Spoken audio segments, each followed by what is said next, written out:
resplandeces desde la eternidad. Tú eres Dios, incomparable en tu gracia.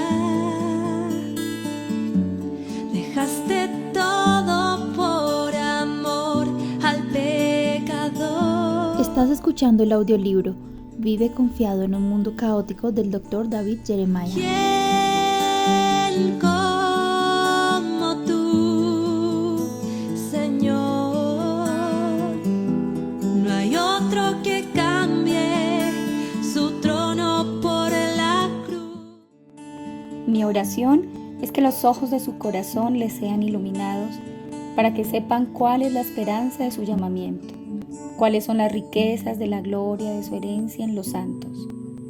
Efesios 1:18. El autor bestseller del New York Times, el Dr. David Jeremiah, actualiza su libro clásico. Nos brinda sabiduría para el fin de los tiempos. Vive confiado en un mundo caótico. Ofrece instrucciones prácticas y basadas en la Biblia para vivir una vida segura en un mundo lleno de caos y crisis. No dejes que tu corazón esté preocupado. La confianza en estos días puede ser difícil de conseguir. La gente está perdiendo sus trabajos, sus casas y los ahorros de toda su vida a un ritmo sin precedentes.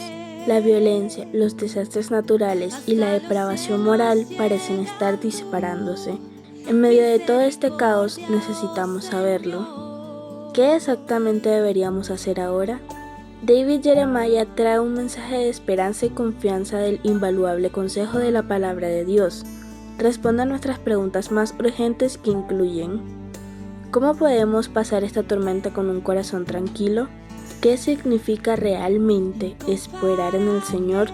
¿Qué le está diciendo Jesús a nuestro mundo caótico de hoy?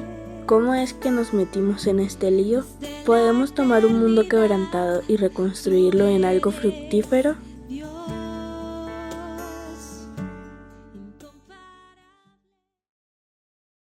Capítulo 9, parte 1. Mantén el compromiso. Le dijo a su familia que volvía a la oficina. Condujo hasta el aparcamiento de la empresa en la que había ganado su fortuna y salió del vehículo con las primeras sombras de aquel atardecer de enero. En lugar de dirigirse a la entrada del edificio, subió al terraplén, bajó por el otro lado y se arrojó al tren de las 5:30 p.m. cuando este aceleraba al pasar junto a su fábrica. Tenía 74 años. Al parecer dejó una nota para su familia que decía: lo siento. En los últimos años ha habido muchos relatos como este en las noticias. En este caso se trata de Adolf Merkel, el gran fabricante de medicamentos. Era una de las personas más ricas del mundo, con una fortuna estimada de más de $9 millones. Vivió una vida sencilla con una esposa maravillosa y 4 hijos encantadores. A pesar de su enorme riqueza, se dice que vivían muy modestamente. En su juventud, Merkel heredó la empresa química de su familia y la convirtió en Merck & Co., una de las mayores farmacéuticas del mundo. Tenía una intuición especial para los negocios que le convirtió en el rey Midas. Cuando en 1967 se puso al frente de la pequeña empresa química y farmacéutica, el negocio familiar tenía 80 empleados, que pasaron a ser casi 100,000 en el año 2008. Aquel año, Merkel fue el 5º hombre más rico de Alemania, y Forbes lo situó en la parte alta de la lista de las grandes fortunas del mundo. Era un símbolo del industrioso espíritu alemán, con una notable anomalía. Algunos años atrás comenzó a asumir mayores riesgos en el mercado de valores. En una entrevista poco antes de su muerte, Merkel culpó de toda la situación a una reacción en cadena, que ha derribado el modelo financiero que había funcionado magníficamente antes de la crisis. Nunca sabremos lo que hizo que los cimientos de su confianza se desmoronaran, pero no estaba solo en su descenso a la desesperación. 1 o 2 días después de la muerte de Merkel, el Wall Street Journal hizo público el suicidio de Stephen Good, el mágnate de las subastas inmobiliarias de 52 años. En su Jaguar rojo, aparcado en una reserva natural cerca de Chicago, Good se quitó la vida con un único disparo. No dejó ninguna nota. USA Today publicó recientemente un artículo sobre muertes por desesperación. Como consecuencia de la pandemia del coronavirus, según un estudio, es probable que el número de estas otras muertes por suicidio y abuso de alcohol y drogas relacionadas con la pandemia sea al menos de 75,000 personas. Vemos señales muy perturbadoras por toda la nación, dijo la doctora Eleanor Mackenzie Katz, subsecretaria del Departamento de Salud y Servicios Humanos, sobre las secuelas de la pandemia. Hay más consumo de drogas, más sobredosis, más violencia doméstica y abandono y más maltrato de niños. ¿A qué recurre la gente cuando las situaciones se complican? Una escuela de pensamiento dice que van a la iglesia. Como hemos mencionado en un capítulo anterior, esto es un hecho demostrado. Tras los ataques terroristas del 11 de septiembre y otras crisis, los aparcamientos de las iglesias se han quedado pequeños, pero cada acción tiene una reacción igual y contraria. Las turbulencias económicas pueden darles a los jugadores, fiesteros, bebedores y fumadores más razones para ceder a sus deseos, escribió Thomas Anderson tras la crisis financiera del 2008, convirtiendo las llamadas acciones del pecado en una apuesta segura. ¿No es intrigante? Las crisis son realmente cruces de caminos. Tiene dos opciones, una que te eleva y otra que te degrada. Jesús usó esta clase de lenguaje cuando dijo que había un camino ancho que toman la mayoría de las personas mientras que su camino es estrecho y pocos lo transitan. Mateo 7, 13, 14. Durante las pruebas y tragedias algunos levantan el puño hacia los cielos y dicen que esto demuestra que no hay Dios. Otros llegan exactamente a la conclusión contraria y nos dicen que nunca habían experimentado a Dios de forma tan real ni un consuelo tan alentador de su parte. Las pruebas revelan nuestro carácter y esto se aplica a las personas, a las iglesias y a las naciones. No cabe duda de que estos son días terribles. Warren Buffett, el multimillonario gurú de las inversiones, observó: nunca he visto a los estadounidenses más asustados. Solo son necesarios 5 minutos para asustarse, pero recobrar la confianza es mucho más complicado. Buffett añadió una profunda afirmación: el sistema no funciona sin confianza. Entre tanto, vemos que los programas para estimular la economía, los rescates financieros y cualquier otra cosa que se intente o no, genera otra polémica. Los riesgos son muy altos y hay un tan poco consenso sobre cómo proceder que se suscitan tensiones y contiendas internas e internacionales. Vemos todas estas cosas y reconocemos una vez más señales de una civilización que se acerca gradualmente a su último clímax. A medida que la situación se hace más caótica, no es más fácil gravitar hacia los extremos.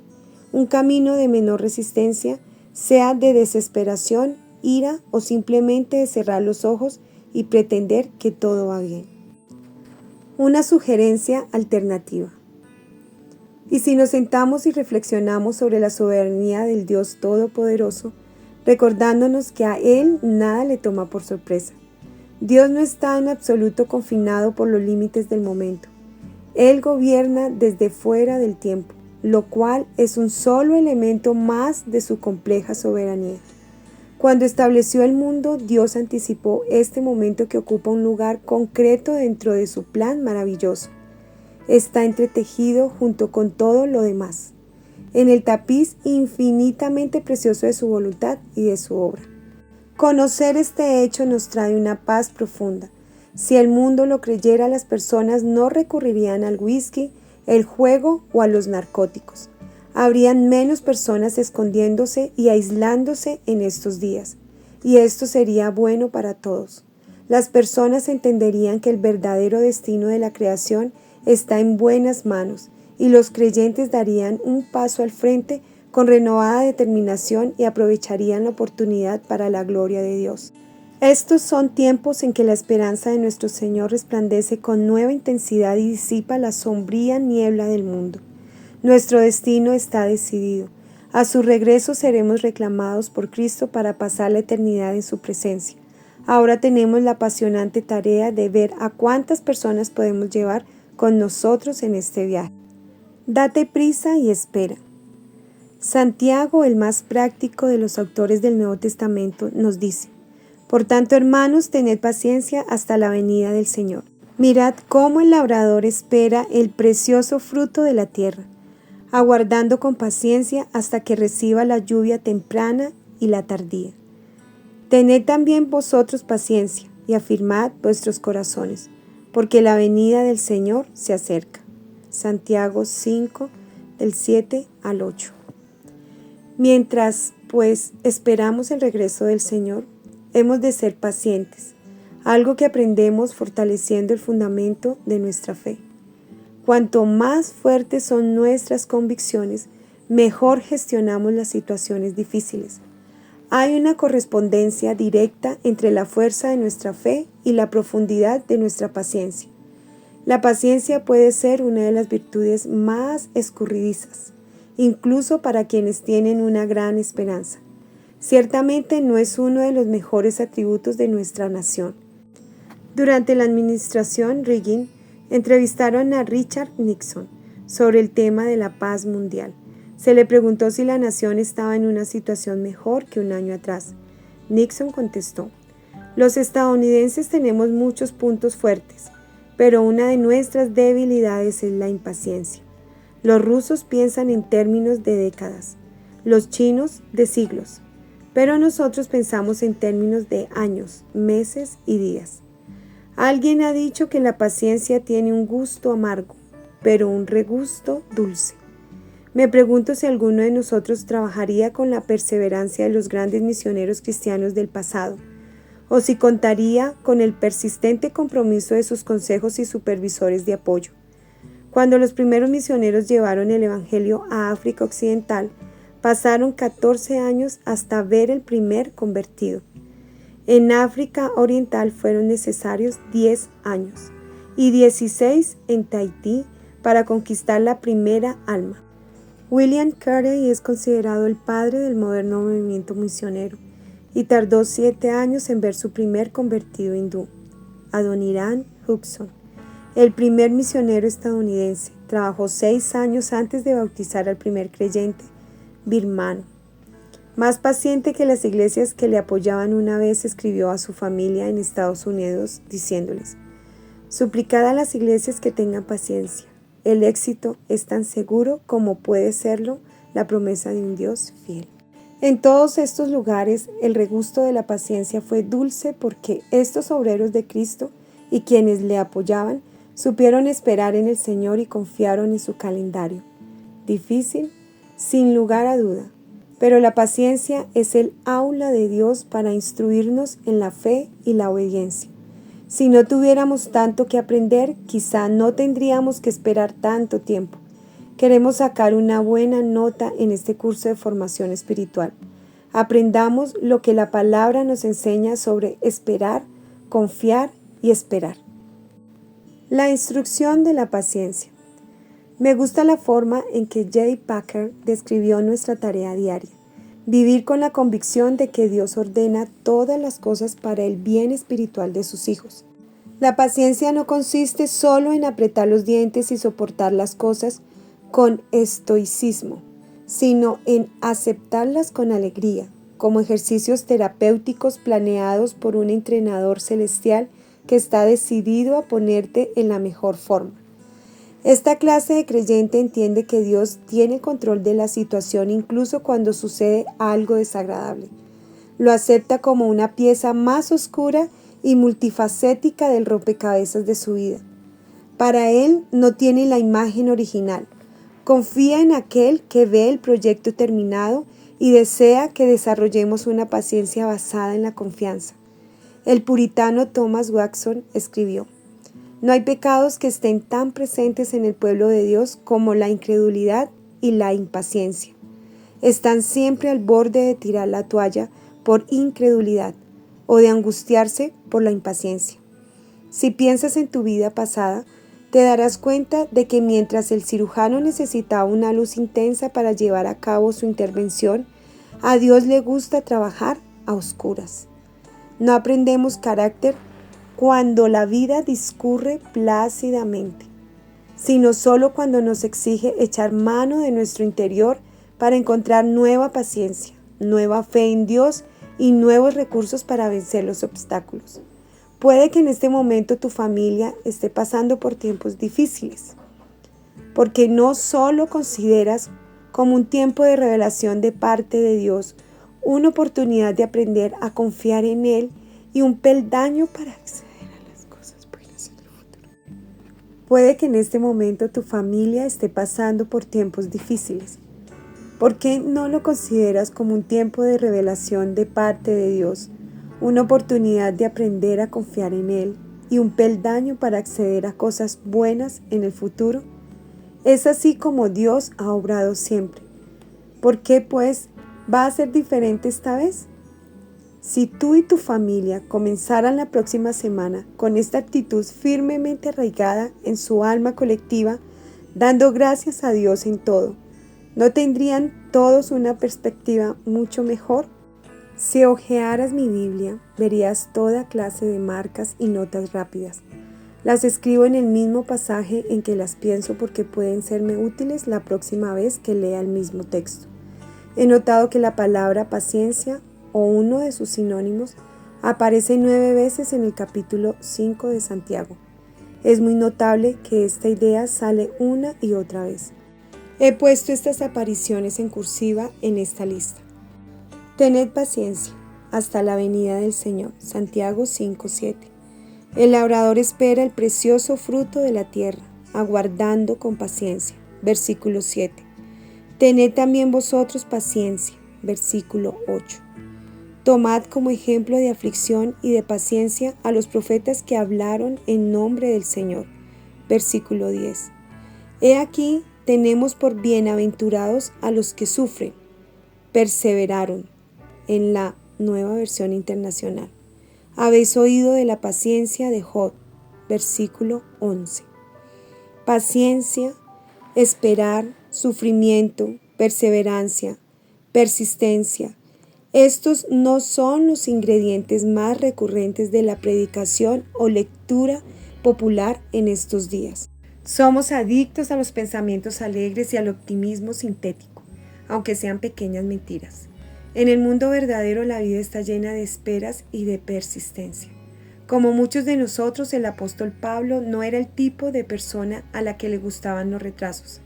Era visionario y ambicioso, un torbellino de energía cinética que evangelizaba a personas no creyentes, tutelaba a jóvenes creyentes y pastoreaba congregaciones enteras, todo al mismo tiempo.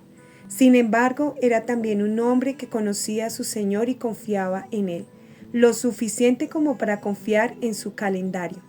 Cabía esperar que las cartas que escribía desde su reclusión expresaran rabia en su frustración contra los obstáculos que los gobernantes romanos ponían a todas las cosas que quería hacer para Dios. Lo que encontramos es exactamente lo contrario. A sus amigos de Filipos les escribió: Estoy encadenado por causa de Cristo. Filipenses 1:13. El apóstol relata que pudo compartir el evangelio con toda la guardia del palacio y que sus enviados habían cobrado valor en su fe por causa de estas experiencias. Una carta de cualquier otra persona habría escrito en un tono de angustia se convierte para Pablo en una epístola de gozo. Saber que Dios estaba haciendo algo y cuando no lo está, le llevaba a encontrar contentamiento. En 1 Corintios, Pablo nos brinda los más sublimes párrafos sobre el amor que jamás se hayan escrito, y la paciencia encuentra un hueco en sus ingredientes. ¿Cuál es el primer atributo del amor piadoso en su lista? El amor es paciente, es bondadoso. El amor no es envidioso, ni jactancioso, ni orgulloso. 13:4. Después, cuando en Gálatas 5:22 leemos sobre el fruto del Espíritu, Las cualidades cruciales que desarrollamos cuando creemos encontramos la paciencia, longanimidad en algunas traducciones, en un lugar destacado justo después de la tríada inmortal del amor, el gozo y la paz. Evidentemente Pablo tenía una gran consideración por esta cualidad que probablemente no habría sido fácil de aprender para un vigoroso y ardiente evangelista. Si la paciencia, la longanimidad y la perseverancia son una importancia tan esencial, ¿por qué nos resulta tan difíciles? Creo que se debe a que este esquema de respuesta fiel solo se puede aprender por medio de la tribulación. Pablo nos dice también, y no solo esto, sino que también nos gloriaremos en las tribulaciones, sabiendo que la tribulación produce paciencia, y la paciencia prueba, y la prueba esperanza. Romanos 5, 3, 4. Cuando empiezo un nuevo día, la tribulación no suele estar en mi lista de peticiones a Dios. Señor, ¿puedes mandarme hoy algo exasperante, algo que me golpee? Mi carácter necesita una buena prueba. No espero que nadie ponga una petición así en su tiempo de oración. Sin embargo, en cierto modo tendría sentido hacerlo si la madurez cristiana es nuestra meta. La tribulación nos enseña a persistir en una situación difícil, y persistir en este tipo de situaciones desarrolla carácter en nosotros. Y esto nos dice Pablo, produce algo increíblemente maravilloso, esperanza. Y cuando decimos esperanza, no estamos hablando de un tibio deseo de que suceda algo, como en la frase, espero que mañana no llueva. Estamos hablando de una perspectiva de la vida sólida y fundamentalmente positiva, una convicción absoluta de que Dios ya ha vencido cualquier batalla concebible que pueda depararnos este día. De modo que, pase lo que pase, podemos sonreír confiadamente. ¿No crees que necesitamos una esperanza así en tiempos como estos? Déjame decirte de nuevo que no te sientas obligado a pedir una tribulación para mañana. Estas nos llegan sin pedirlas. Las pruebas llegan a tus circunstancias, las busques o no. Entran por la puerta sin llamar, aunque ésta esté bien cerrada y acerrojada. Esto se debe a que el mundo está caído y también a que Dios quiere que crezcas. Esta es la razón por la que Santiago apoya a Pablo diciéndonos que adoptemos la cualidad de la paciencia, que la busquemos dentro de nosotros durante los tiempos difíciles y que dependamos de ella para inspirarnos. Pero ¿cuál es el gran retraso? Santiago escribe a creyentes que estaban sufriendo profundamente. No era fácil ser un cristiano en el siglo I. Muchos creyentes pensaban que el único desenlace positivo para ellos sería que Cristo regresara lo antes posible. Ciertamente no había nada de esta vida que pudiera incrementar su esperanza. Santiago les estaba diciendo, sean pacientes. Si Cristo se retrasa es por una buena razón. Todavía no quiere abandonar este mundo, por tanto tampoco deberíamos hacerlo nosotros. Muy cierto, nuestro Señor Jesucristo es el Alfa y la Omega, principio y fin, el primero y el último. Apocalipsis 1, 8, 11. Él conoce el final desde el principio y a veces hay retrasos en la vida porque Dios todavía tiene cosas que hacer, circunstancias que alinear, cuestiones inacabadas que terminar.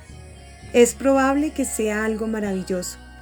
Estos son tiempos para aprender la disciplina de esperar en el Señor, tener paciencia en su calendario y descansar en que su plan es perfecto. Me estoy encontrando cada vez con más personas que oran fervientemente para que Cristo regrese y detenga la locura. Repiten la petición que encontramos en las últimas palabras de la Escritura. Amén. Sí. Ven, Señor Jesús. Apocalipsis 22, 20. Según el Centro de Investigaciones Pew, más de un 75% de los cristianos estadounidenses creen en la segunda venida de Cristo y un 20% creen con bastante seguridad que volverá durante el periodo de su vida. Se trata de cifras verdaderamente asombrosas. Es muy positivo que tantas personas entienden que Cristo va a regresar y que hay algo más aparte de este triste mundo. Aún así, no podemos decirle a Dios lo que tiene que hacer.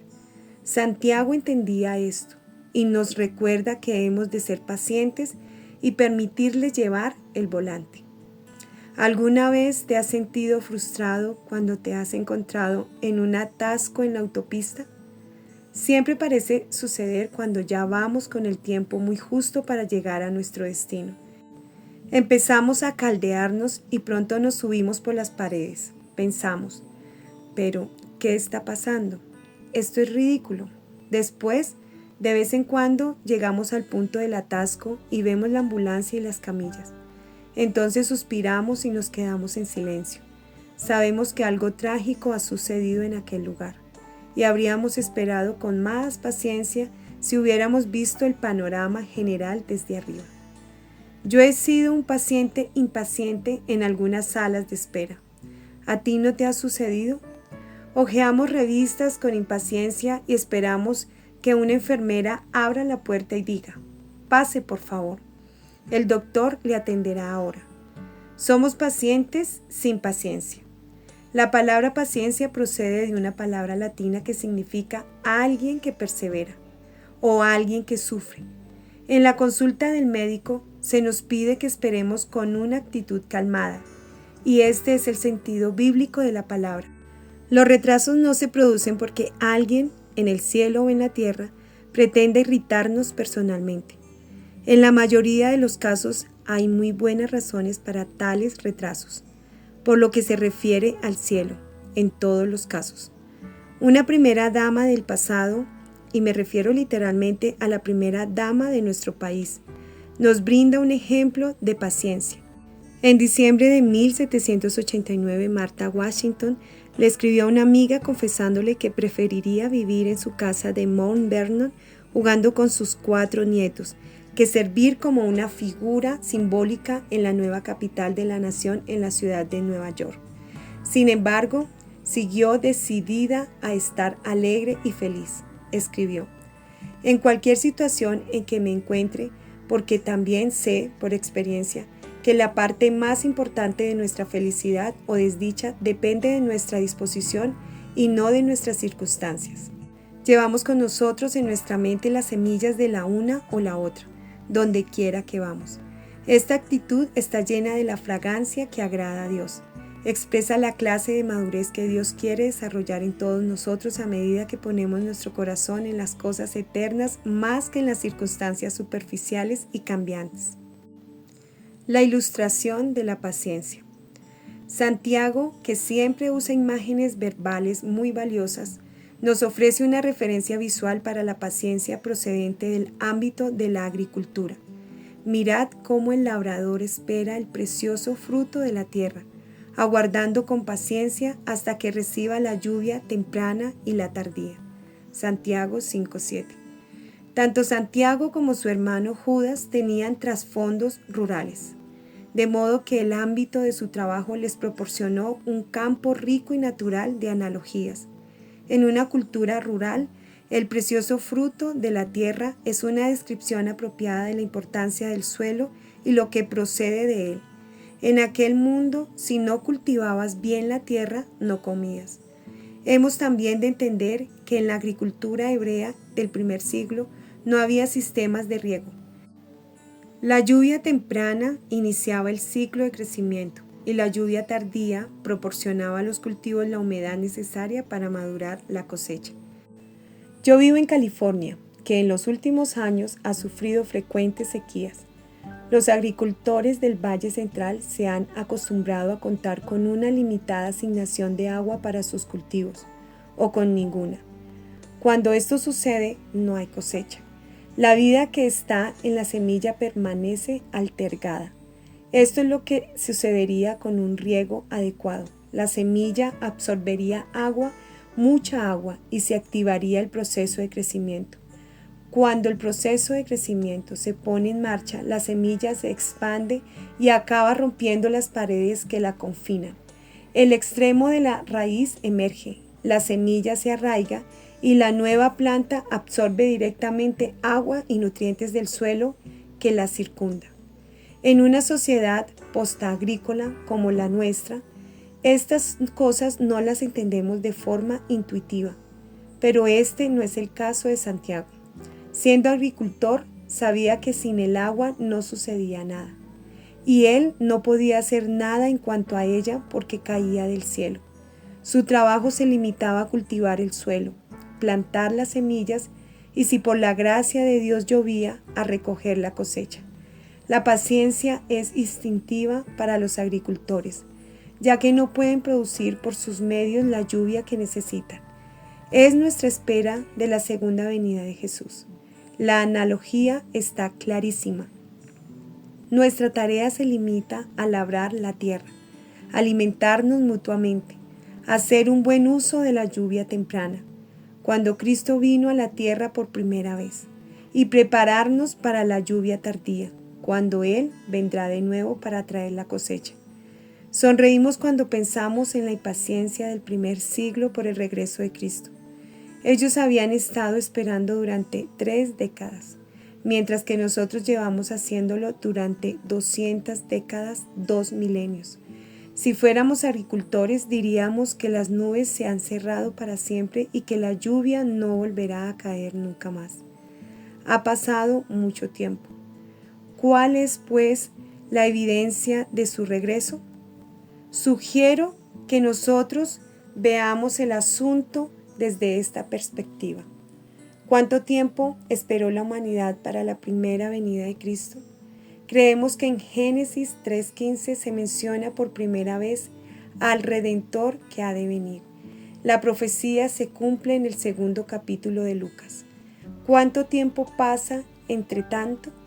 Pongamos la fecha que pongamos a las primeras páginas de Génesis, no cabe duda de que fue un periodo muy extenso.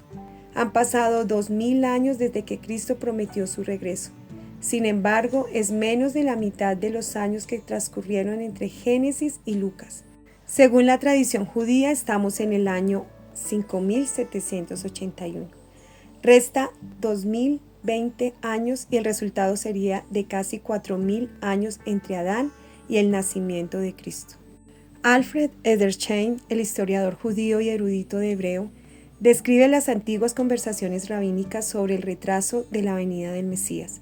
Algunos rabinos creían que el Mesías estaba esperando a que Israel se arrepintiera. Otros tenían la convicción de que cuando él viniera llamaría al pueblo al arrepentimiento. Según el Talmud, algunos rabinos creían que el Mesías aparecería exactamente 4000 años después de la creación de la tierra. ¿No es intrigante? Jesucristo encaja en esta estimación. Vino precisamente durante este marco temporal. Lo que podían hacer los rabinos era muy limitado. Podían hacer cálculos con sus calendarios, examinar a fondo las palabras de los antiguos profetas, esperar y soñar, pero en última instancia lo único que podían hacer era esperar. Edersheim escribió: uno por uno todos los plazos habían pasado, y cuando la desesperación se asentó en el corazón de Israel, llegó a pensarse de forma general que el tiempo de la venida del Mesías no podía conocerse de antemano, demasiado para adelantarse a Dios. Incomparable resplandeces desde la eternidad, tú eres Dios. Incomparable en tu gracia, dejaste todo por amor al pecador. ¿Quién como tú, Señor? No hay otro que cambie su trono por la... Este audiolibro ha sido preparado para ayudar a las mujeres a que conozcan este tipo de libros cristianos de sana doctrina y que promuevan la práctica de una vida piadosa. Queremos animar a cada una de las mujeres que escucha este audiolibro a que se acerque a una librería cristiana y lo compre.